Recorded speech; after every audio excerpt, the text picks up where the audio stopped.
In this review, I'm going to be looking at the SmartCam, or rather SmartCams, because there's two of them. Now these look rather similar to the car camera that I reviewed recently that was a complete disaster, but don't let looks deceive you because these are quite impressive devices.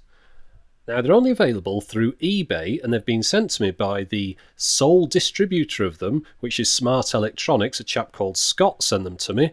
And there's two different ones. You can get the VGA one at £35 or the HD one at £45. The boxes for both cameras are rather similar, the only difference being the icons on the right here. The HD cameras box mentions HD at the top and HDMI in the middle. On the back of both boxes there are some specifications, but they're printed in invisible grey on black text. So let's have a look at the cameras and see what you get inside the boxes. We'll start by looking at the VGA camera.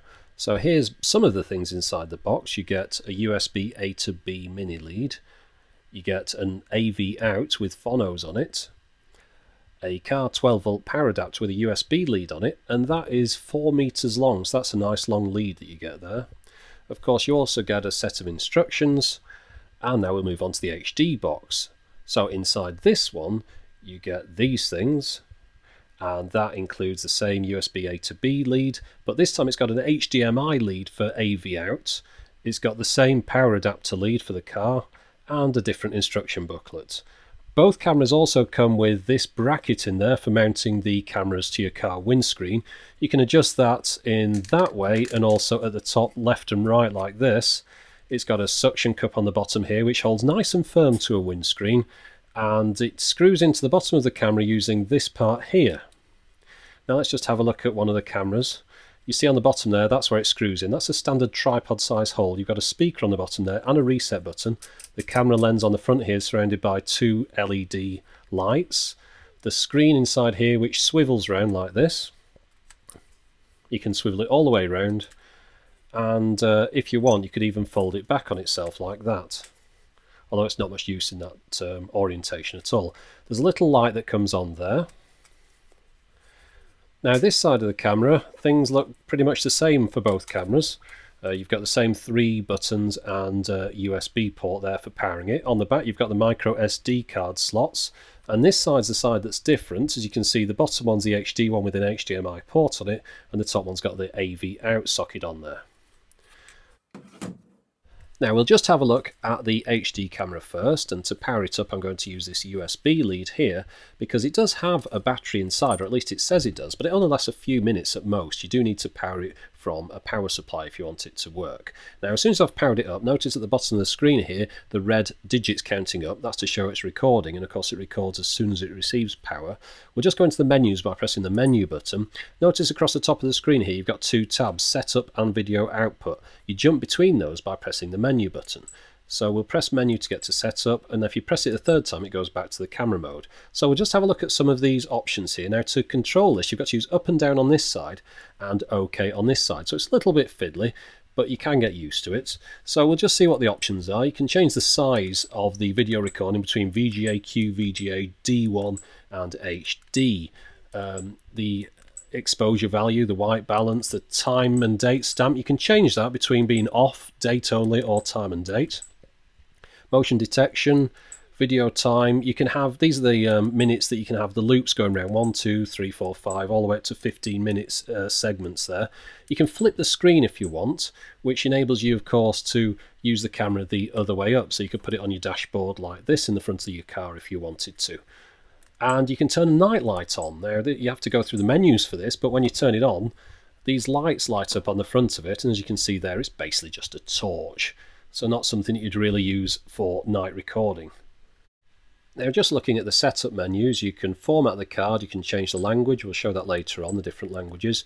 You can have the auto power off at different time limits. You can reset the whole thing. You can change it between 50 and 60 Hertz. TV output, PAL or NTSC. You can alter the date and time within the camera, and you can use the camera as a webcam if you wanted to, but I won't be doing that. I'm not interested in testing that out. Now if we look at the VGA camera, the menus are identical other than there's a few different options.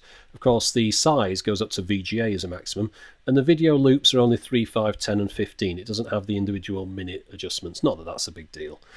Now if we screw the mounting suction cup thingamajig to it here, it goes on the camera like that. As you can see here, that's how it's going to look on your windscreen. You can adjust it up and down and tilt it, but if you want to spin it, you'd have to spin the camera, which will make it loose, and therefore you'd have to tighten that little nut up again.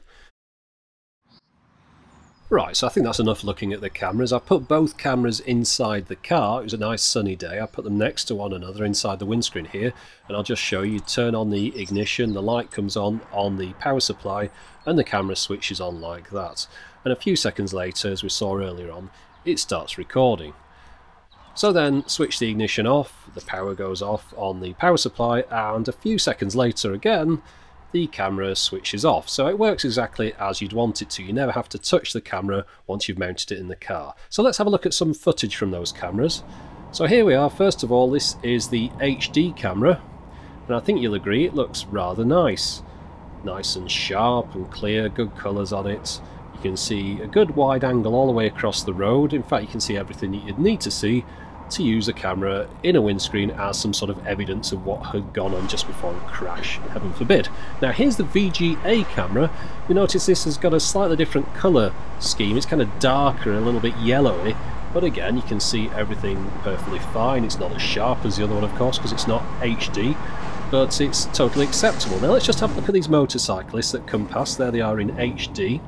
I'll do a freeze frame, so that's a freeze frame in HD. And this is a freeze frame in VGA. We'll just zoom up a little bit so you can see it again. There's HD and there's VGA. So there is some difference, but it's not a complete disaster.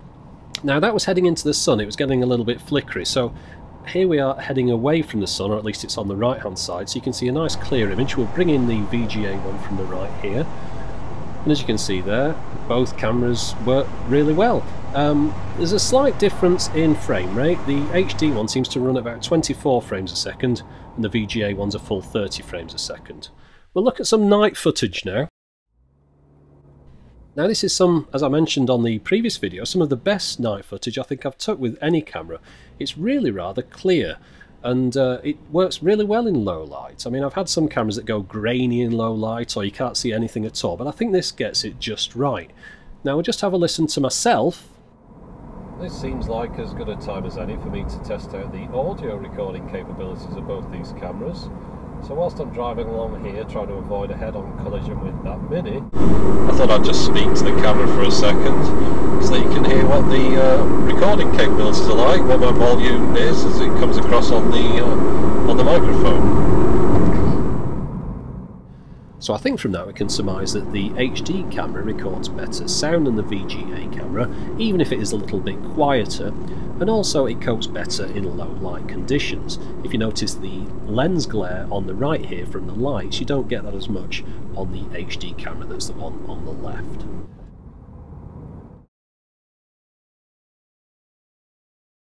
Right, let's take a look at the video out capabilities. So the VGA camera you have to plug in using phono leads like this, and then you can get the menus on the screen on this camera.